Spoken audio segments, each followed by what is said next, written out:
Some terms used in sorting. First term which is used in sorting is increasing order.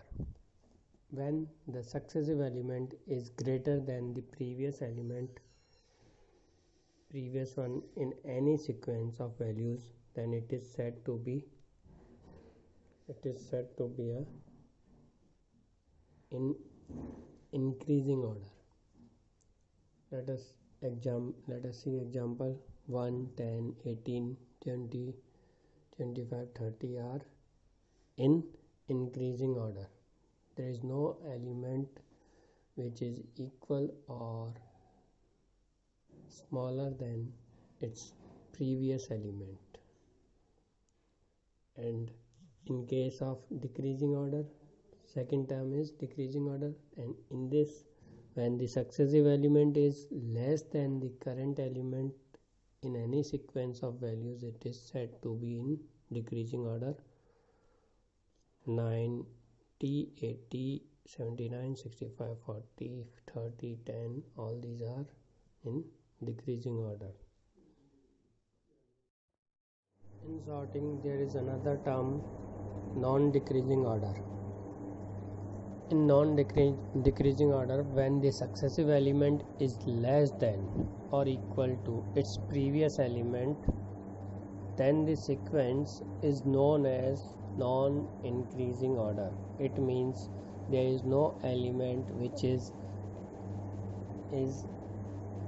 less than its current element.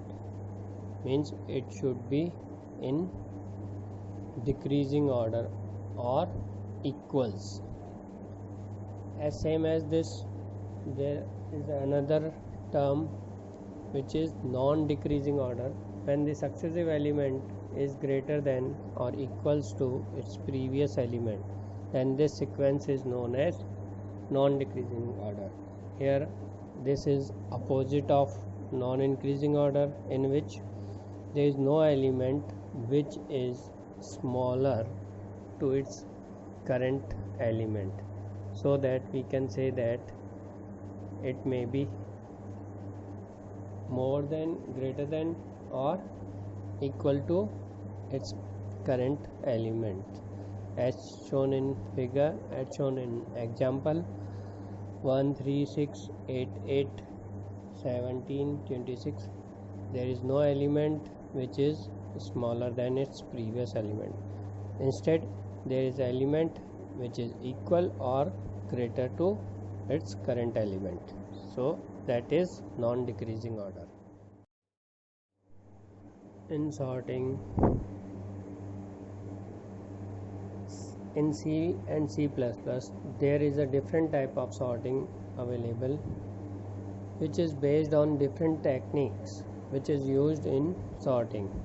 On the basis of different technique used in sorting, there is a multiple type of sorting available in C and C++ and also in other programming languages. It may be Java, PHP and other programming languages in which sorting techniques are used for sort. Some of these techniques are bubble sort, selection sort, merge sort, insertion sort and quick sort. These are the basic techniques, and more techniques are also used, like radix sort, which is not a part of 12th commerce, 12th IP computer science, so that is not discussed here. Now these 5 are used for